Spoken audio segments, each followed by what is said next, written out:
Alleluia. Om Mani Padme. Om.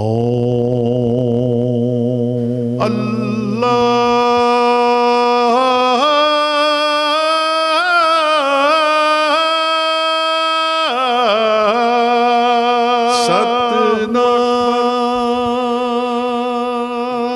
Welcome. You're watching Harmony and Diversity. And today we're again speaking with Murray Davies. He's a Baha'i and the Chairperson of the Faith Communities Council of Victoria. In our last program, we were speaking about Murray's pathway to becoming a Baha'i and what it means to be a Baha'i in Australia.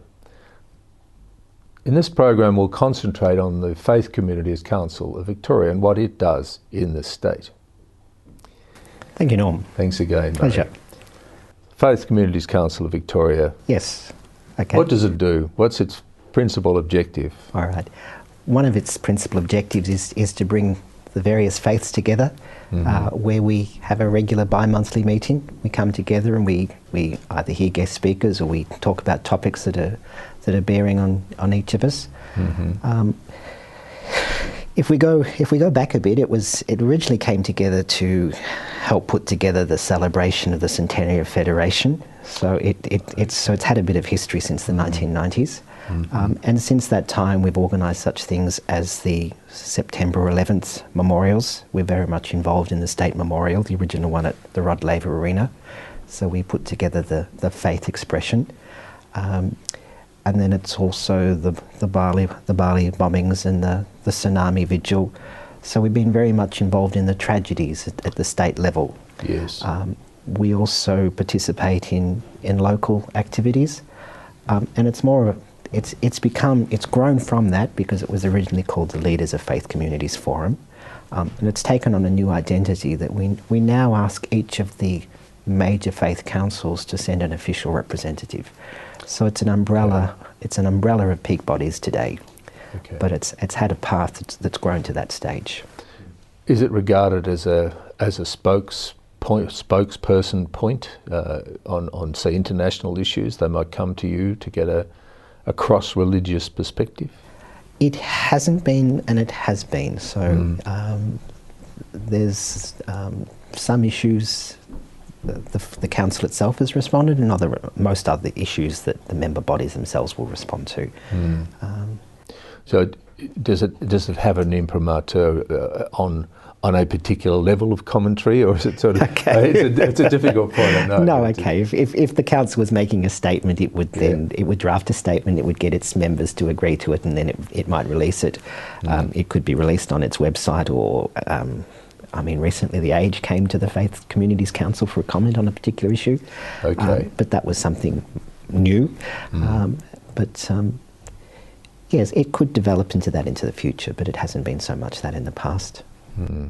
Yes, this problem of having a point where the faiths can speak with one voice on a particular issue. Yes, is challenging, of course. It is challenging, but we look for consensus, and if we can't find consensus, well, then we'd probably prefer not to comment. Yes, that's right. What's the range of faiths that are members? Yes, of course. Okay, if we try and do it alphabetically, it's the Baha'i community, the Brahma Kumaris, Hindu, Buddhist. We skipped not alphabetical, are we? Buddhist and Hindu and Christian, Islamic and Jewish and Sikh and Zoroastrian. Okay. So we have from B to Z. And I'm sure I've missed someone else out there. Well, I'm sure you have, but that's fine. There's one point which it's a question which always comes to the tip of my mind anyway, is in that spiritual milieu you just described, there's one piece which is missing, and that's the Aboriginal piece. The Aboriginal. Yes, it is, and we're very concerned about that ourselves, and we're trying to address it. Yes, it's just pursuing that a little bit. How do you think that could work? Because it is an essential issue. Yes, that's right. A lot of First Nations people are connected with other established religions. Okay. There is a movement in Aboriginal Torres Strait Islanders to move back to their own spirituality. And we're exploring, the Faith Communities Council is very conscious of that, and we're exploring, looking for who would be the correct representative to represent the Melbourne Aboriginal people. Yes. Yes, so rather than someone who may be from interstate, or maybe someone who has a state level representation. So that is something on our agenda that we are definitely going to be looking into. Yes, that issue of finding the appropriate Aboriginal representative for a particular territory is fraught. Yes. of the tribal and historic issues. That's right. And the movement of people due to the stolen generation. So a lot of people moved around, but yes. But we have, I mean, in Victoria we have a fairly good consensus of where nations belong to. So we've got these religions. Yes. And they came together by invitation, growing. Yes. Okay. From that initial seed that you mentioned. It was. Yes. Yes. Originally, membership was by invitation. For the last 3 years, it is an appointed person from those faith bodies. Right. That's right. Right. But we also have we also invite some other experts. So, we have a multi-faith networks expert. We've invited a person who's very much involved in multi-faith to give us guidance in the multi-faith networks. Yes. We have an academic to give us academic guidance on multi-religious activities. Right. And the other person that we've added in is a youth representative. Yes. Because usually when you ask for a representative from a peak body, you end up someone like me, over 50. Yes. And we've specifically asked, there are some youth interfaith groups, and we've specifically pulled one of those people in as well. That's good, because there are quite a lot of very active youth. And so we have appointed people, and we still have some invited people, which the Constitution allows us to do that. Yes. Yes. Yes. And do you have regular meetings which are not administrative meetings? They're meetings which are faith oriented. Not specifically, but most our members are involved obviously in their own faiths. Our members get involved in all the different interfaith and multi-faith activities going on around Melbourne, which there are so many. Which there are in fact many, and they use up a lot of time. They do, that's right. You can't get to all of them. So we'll go. Thank you. All right. We'll be back in just a moment.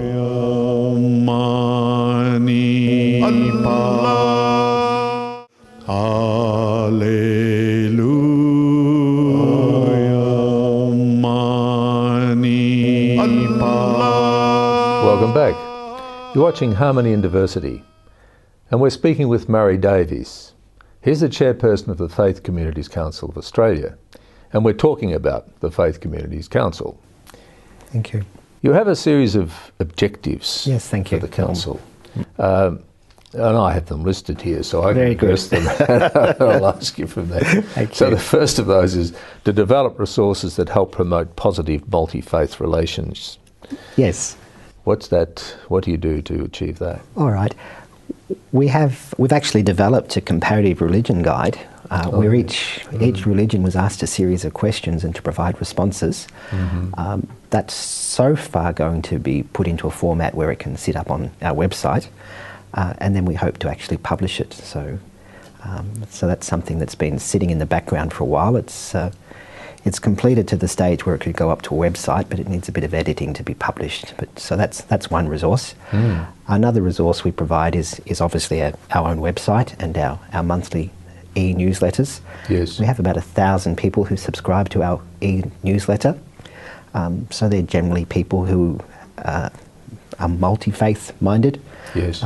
Or a lot of those people have attended the Parliament of World Religions, the Melbourne one. I mean, I've referred back to the Chicago one at another time. But the Melbourne Parliament of Religions, there was a database from that. Yes. Those people were invited if they'd like to be part of this, and other people have been added to it. So, and another resource that we publish statements from time to time, and we generally provide a facility where in the background there's the local interfaith networks, and one of our resources is assisting them quite heavily, as much as we can. and basically promoting interfaith and multi-faith activities. Yes, there are a lot of council multi-faith networks, aren't there? That's right, yes. Yes, and you have a bit of a networking effect with them. Well, we bring them together once a year for a conference, so I think we'll Yes. talk about that a bit later, but that's another Yes. one of our resources as well. So.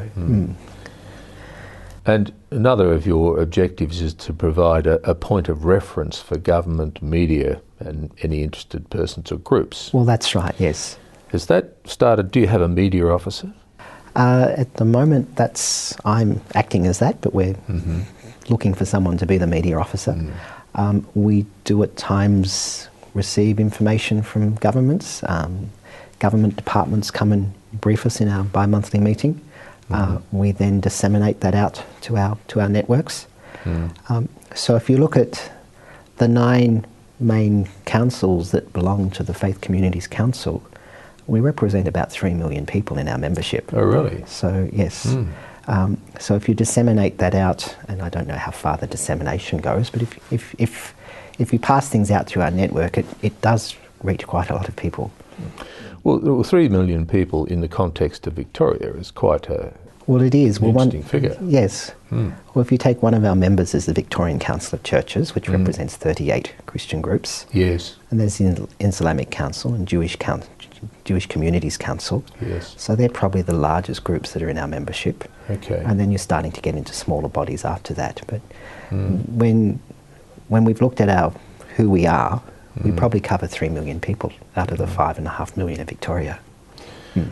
Well, just before we go any further with these questions, the thing that arises in my mind is that how do you handle issues of conflict or division? Because as you describe it, the little bells were ringing and say, well, there's some grounds here where you might have some division and some conflict. Do you have a conflict resolution process? We discuss items till we reach consensus or put it to a vote at the very last if we need to. So, Okay. And the people who come together are at a level they show a lot of respect and we seek consensus. There's not a lot. I don't think there's not a lot of issues that we can't agree on, or we seek to differ if we have to. But generally, that's not an issue. No, so that each of the representatives they tend to indicate that the community, their community, as it goes down to the bottom levels, that there's no issues within there, of serious issues. I mean, they've accept the fact of there being an FCCV at the top. Well, it's not. It has no. The FCCV itself has no control over its member bodies, but obviously the decisions we hope go back into the grassroots. Yes. But it seems pretty harmonious. Well, that's right, and it's more an association of cooperation than a council of dictatorship. Oh, no. Yes, one would hope yes, so. That's right. And another point you have here is to foster collaborative service projects by faith communities in common issues such as environment, social justice, poverty alleviation. Yes. How does that manifest itself? Either in statements or joint activities. Obviously, the council invites speakers who inform us of what's going on in the community. Yes. We've been recently engaged in the religion in schools debate. Oh, okay. Yes. We've been informed about the asylum seekers issue. We're aware of most things that are going on, and obviously some of the member bodies can then obviously make their own statements or follow the issue further if they wish to do so. So one of the main things that we seek to do is to be an education service, to be aware what the community issues are, and if it's not something we can make a decision on ourselves, at least then our members are aware of it and they can pursue it in their own organisations. Yeah, which one of your points here is to promote education about diverse religions and spiritualities in Victorian schools, which links over into your faith in schools. Because the majority of our faith members are involved in special religious instruction, which is what religious education is called. So, and we've actually been a little bit involved in the change in the policy of someone opting out to now you opt in. And there's there's the potential of a general subject in religious education, but that needs a lot more work done into it yet. So we have been involved in those debates, which has been going on for the last number of years. Yes, well, that's a worthwhile input you make, because that's a very important issue. And without your council, it would have been disparate small groups to speak to. If they've got the central point, yes, it's socially there is, yes, worthy. Without confusing the issue, there's a similar body to ourselves that's that just occurs in the Parliament. Yes, that's just right. Just before we go to that, Murray, I'm sorry, but we will go to a break, and we'll come back to that point. Thank you. We'll be back in a moment.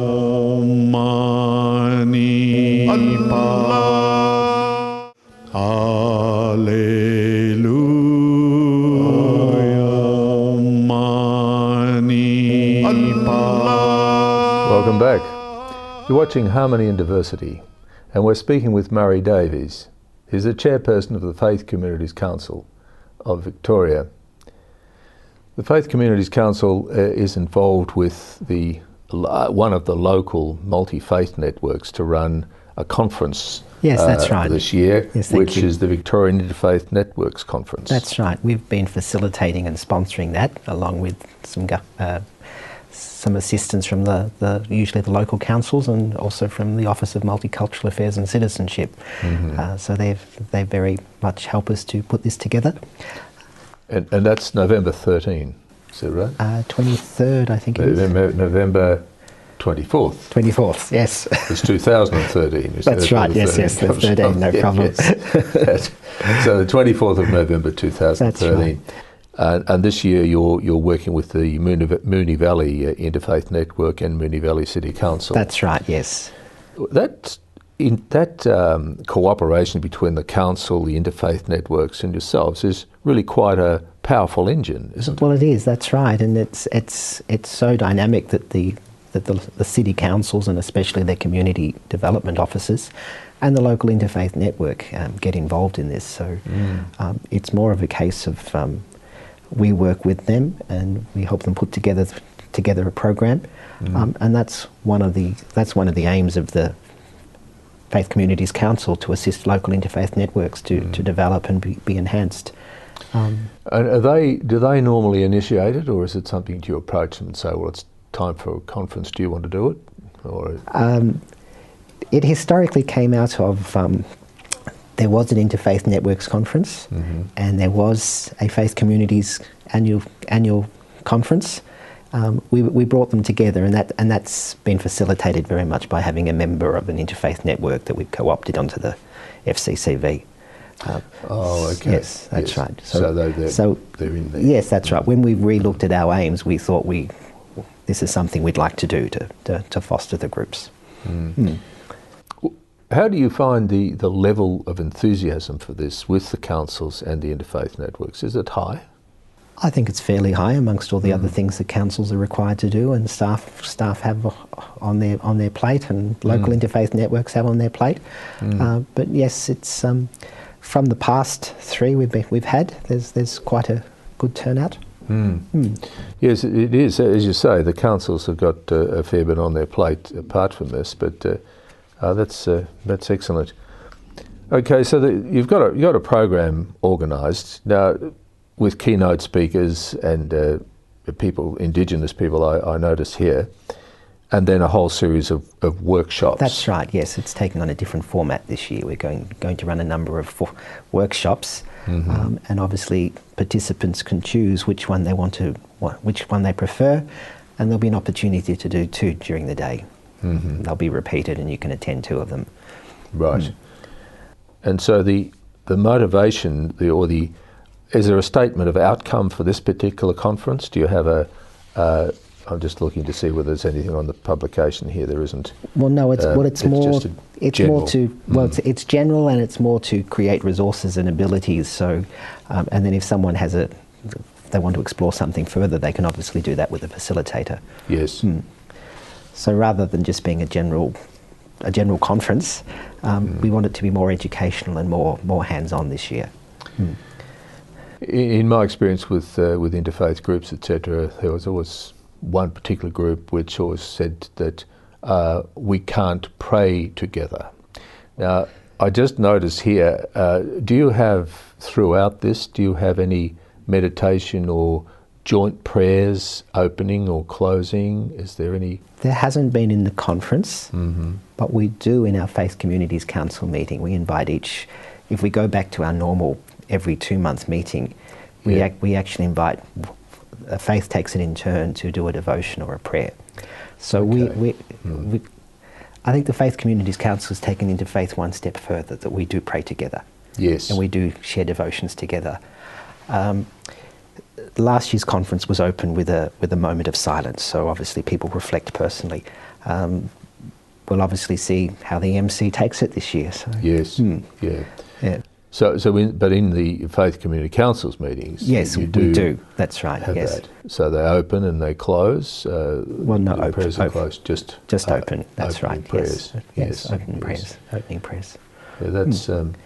So what would be the general format for that? Do they pray a standard set prayer, or is it something which is more? No, the person's invited to do as they feel, whether it's a prayer, whether it's a writing from their sacred writings. So that's something we've been doing for the last few years, the Faith Communities Council. On that issue of sacred writings, yes. One of the services you may provide, I didn't notice it in the list there, but is a directory to going to succinct statements, where like some of the scriptures, etc., are very long and very detailed. Yes. Do you provide any sort of an insight to? Well, that's the recent document we've completed, and it'll be going up on our website. Okay. That's right, which we talked about earlier in the program. Yes. Yes. And what does that do? Does that just? Well, each faith has been given a question, and to give its faith response to that question. So. Does the faith believe in God? Does the faith believe in heaven? Does the faith believe in life after death? Does the faith believe in a place of eternal punishment? So just it's more than just that, but they're examples. What is the concept of marriage in the faith, and that type of thing? So that's powerful. So there's a number of questions put to each faith to give a response. As a rough idea of how many questions? I think it was about 15, 20. And the intent is to put that up. Yes, put that up on our website as a resource. So that's a wonderful resource. Yes. So it's more a comparison of religious practice rather than just creeds. Yes. And oftentimes, probably members of a particular creed might look it up for themselves. That's right. as a reference. What is it I believe again? Exactly. Yes. That's a very good resource, and at that point, that might be a good place to sign off for the interview. Thank you. And so, thank you very much, Murray, for that insight into the Baha'i faith. Which has been very interesting, and then for the Faith Communities Council, providing a fantastic service by the sound of it. Thank you. Thank you. We look forward to seeing people at our conference. It would be wonderful. Thank you. Excellent. Why not? Yes. You've been watching Harmony and Diversity, and we'll be back with another program next week. Baha'u'llah,